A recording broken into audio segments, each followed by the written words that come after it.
السلام علیکم ورحمۃ اللہ وبرکاتہ۔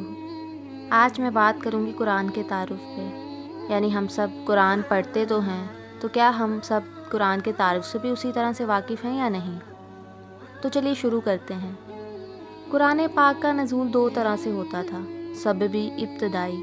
سببی یعنی کوئی وجہ ہوتی یا کوئی واقعہ پیش آ جاتا تو اس صورت میں اللہ تعالیٰ اپنے احکامات بھیج دیتے۔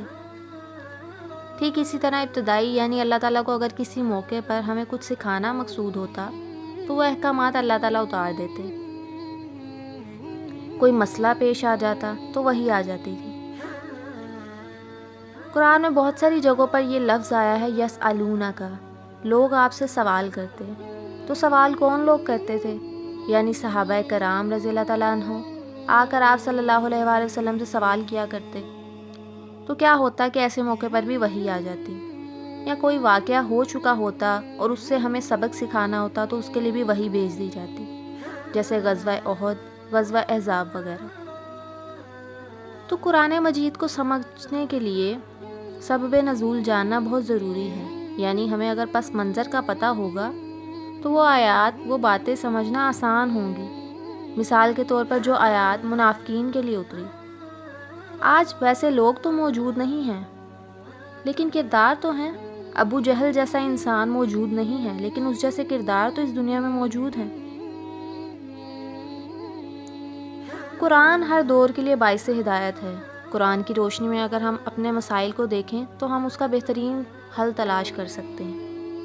یعنی اس کتاب کا اگر سٹائل دیکھا جائے تو دنیا کی ساری کتابوں سے یہ مختلف ہے۔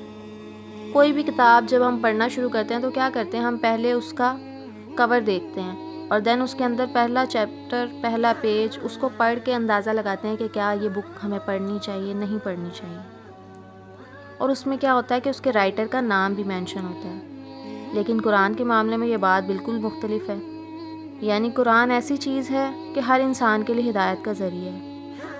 اس کے لیے ہمیں یہ نہیں دیکھنا پڑتا کہ اس کا رائٹر کون ہے، یہ کیسا ہوگا اندر سے، ہمیں پڑھنا چاہیے، نہیں پڑھنا چاہیے، ایسا کچھ بھی ہمارے ذہن میں نہیں آتا۔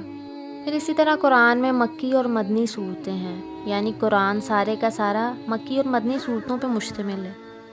مکی صورتیں وہ صورتیں تھیں جو ہجرت سے پہلے نازل ہوئیں، اور مدنی صورتیں ایسی صورتیں جو ہجرت کے بعد نازل ہوئیں۔ اب مکی صورتوں کو دیکھا جائے تو ان کا انداز جو ہے وہ شدت پسند ہے۔ ایسا کیوں تھا؟ کیونکہ کفار مکہ جو تھے وہ بات مانتے نہیں تھے، تو ان کے لیے سخت احکامات بھیجے گئے۔ لیکن مدنی صورتیں جو ہیں ان میں زیادہ تر احکامات ہیں، قانونی چیزیں ہیں، تو ان کا سٹائل تھوڑا ڈیفرنٹ ہے۔ اب اگر قرآن مجید کے نزول کی بات کی جائے تو قرآن مجید ایک ساتھ نہیں اترا، آہستہ آہستہ اتارا گیا۔ ایسا کیوں؟ اس کے پیچھے بھی ایک حکمت چھپی تھی، یعنی کہ یہ ہمیشہ رہنے والی کتاب تھی، اس لیے اس کو تھوڑا تھوڑا کر کے اتارا گیا تاکہ لوگ سہولت سے اسے لے سکیں اور سمجھ سکیں، بلکہ جیسے جیسے مسائل پیش آئیں ان کے حل کے ساتھ اترے اور لوگ اس کے مطابق زندگی گزار سکیں۔ قرآن عمل کرنے کے لیے بھیجا گیا، خود بھی سیکھیں اور دوسروں تک بھی پہنچائیں۔ جس طرح آپ صلی اللہ علیہ وآلہ وسلم پر وحی اتری، اقرا، اور اس کے بعد آپ صلی اللہ علیہ وآلہ وسلم کو تبلیغ کرنے کا حکم دیا گیا، اسی طرح ہمارے اوپر بھی یہی بات لاگو ہوتی ہے کہ ہم سیکھیں اور دوسروں تک پہنچائیں۔ جب آپ دوسروں کو بتائیں گے تو آپ کو کیا لگتا ہے سب آپ کی بات آسانی سے مان لیں گے؟ نہیں، ہرگز نہیں، تھوڑا وقت لگے گا، جیسے آپ کو سمجھنے میں لگا۔ لیکن آپ نے ہمت نہیں ہارنی، اپنے ایمان کو کمزور نہیں پڑنے دینا۔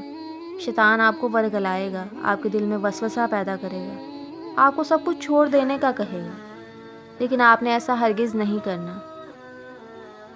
قرآن مجید تھوڑا تھوڑا کر کے اترا، 23 سال میں اترا۔ جو واقعات پیش آئے ان کے مطابق ہمیں عقل و فہم عطا کی گئی۔ یعنی یہ کتاب صرف علم کی کتاب نہیں ہے، یہ کتاب عمل کی کتاب ہے۔ یہ ایک ایسا خزانہ ہے جو بانٹنے سے بڑھے گا، کم نہیں ہوگا۔ اور ہمارا عمل اس وقت تک درست نہیں ہو سکتا جب تک قرآن کے ساتھ ہمارا تعلق مسلسل نہیں ہوگا۔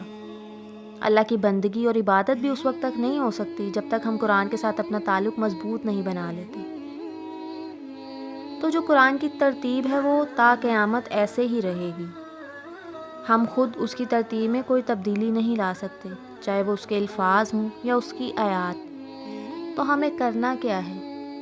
ہمیں اس کتاب سے سیکھنا ہے، اس کے مطابق زندگی بسر کرنی ہے اور دوسرے لوگوں کو بھی سکھانا ہے، لیکن اس کے لیے ہم دوسروں کے ساتھ زور زبردستی نہیں کر سکتے۔